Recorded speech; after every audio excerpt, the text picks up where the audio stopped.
Well, good evening, everyone. Thank you for having me. I hope everyone can hear me. How to respond to a lot of this. First of all, on the bar, you said you admitted yourself that the bar had been set quite high.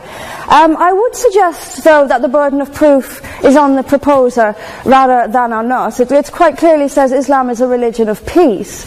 I suggest you prove it. We've also been told here tonight when we opened, that this debate must take place in the real world. Well, absolutely, yes, it must. It must take place in the real world. And I will describe what Islam is doing in the real world. We can sit and we can debate theocracy day in, day out. We will never agree. We can debate, is there a God, isn't there a God, is the Quran real, isn't it? None of it actually matters. What matters is what happens in the real world, as my opponent quite rightly said. My side of the argument is regularly told that we've heard it again tonight, we were described somewhat as hate. We were told that we are demonizing Islam, whipping up fear of Islam. Not the first time I've been accused of this, probably won't be the last.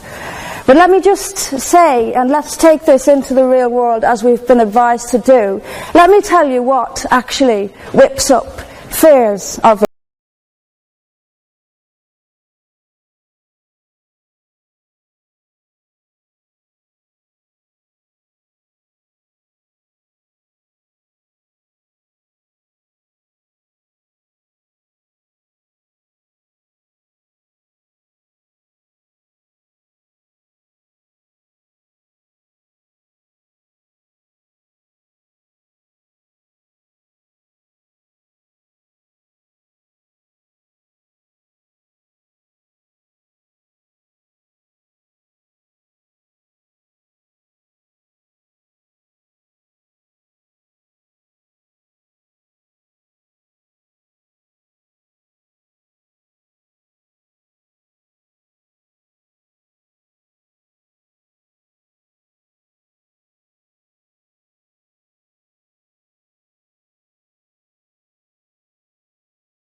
I do not see how in a nation where, as the only woman here, I have some particular issues with the way women are treated in Islamic states. Now you can argue that they've got it wrong. Tell them that, because they seem to think that's what it is. Yes, I mean, there's so much to say about it, but is there a peaceful Islam? Yes, there is. It's in the hearts of peaceful Muslims. Unfortunately, though, there's also a rather more objective Islam, and peaceful Muslims have to do some really rather creative interpretation, like the command to beat her. I've seen Muslim women... I didn't stand up for you. Well, I didn't. So if you could just have it. But I knew this would happen. I knew this would happen, by the way. I knew this would happen. What I'm saying is completely controversial and will be booed and shouted down, and I have no doubt my colleagues the same. I knew this would happen. You say anything negative, you'll get the boos. I'm actually going to leave it there. But I will finish just by saying this. There are hundreds of millions of peaceful Muslims. That is a fact. But that does not mean that Islam itself is peaceful. Peaceful Muslims interpret verses of the Quran so almost beyond recognition it's reinterpreted. Like the command to beat her. It's there in the Quran, and I've seen Muslim women try to dance around it. They put words in there that simply aren't there. That's what it says. It says beat her. And in the countries where the Quran calls the shots, that is exactly what they do. This is not peace.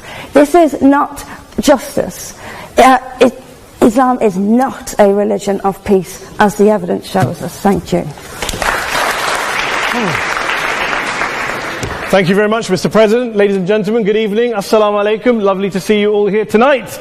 We are having a very entertaining night, are we not, with some very interesting things being said from the other side of the house tonight.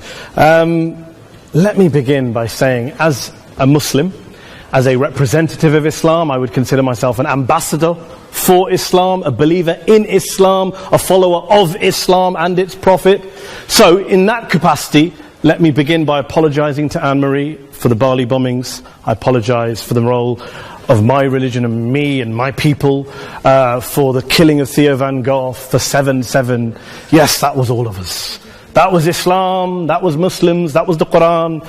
I mean, astonishing claims to make in the very first speech tonight, on a day like today, where the Conservative Prime Minister of the United Kingdom is having to come out and point out that these kind of views are anathema. And I believe you're trying to stand for the Labour Party to become an MP in Brighton.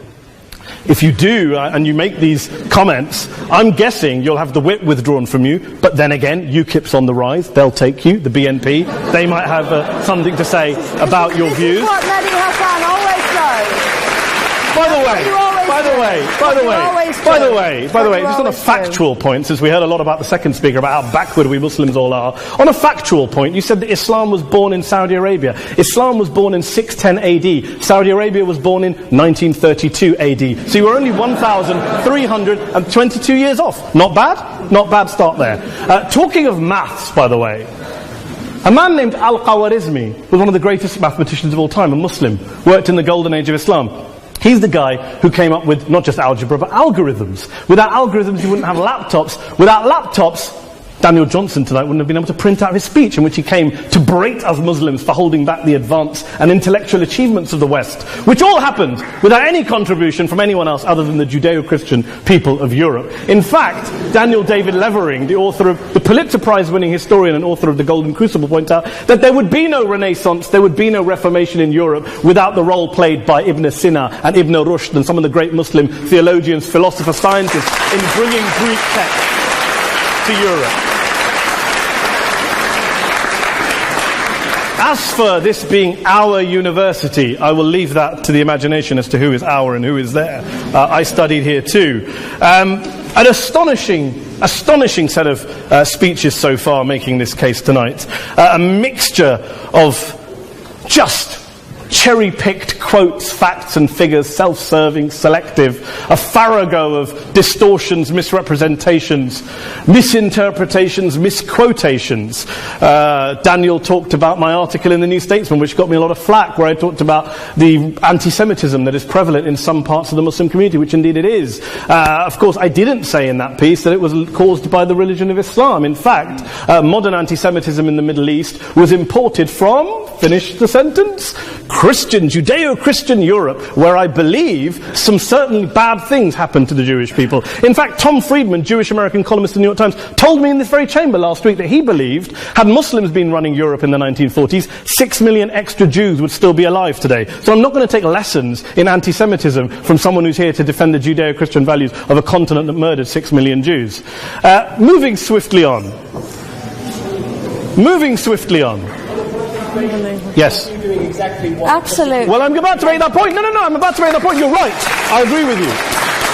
I agree with you 110%. That is my point. I don't think Europe is evil or bad. I'm a very proud European. I don't want to judge Europe on that basis, but if we're going to play this gutter game where we pull out the Bali bombing and we pull out examples of anti-Semitism in the Islamic community, then of course I'm going to come back and say, well, hold on. I mean, look, let's be very clear. Daniel here was a last-minute replacement for Douglas Murray, who had to pull out. And Douglas and I have a well-documented differences, but to be fair to Douglas, as to be fair to Anne-Marie and to Peter, atheists. Atheists see all religions as evil, violent, threatening.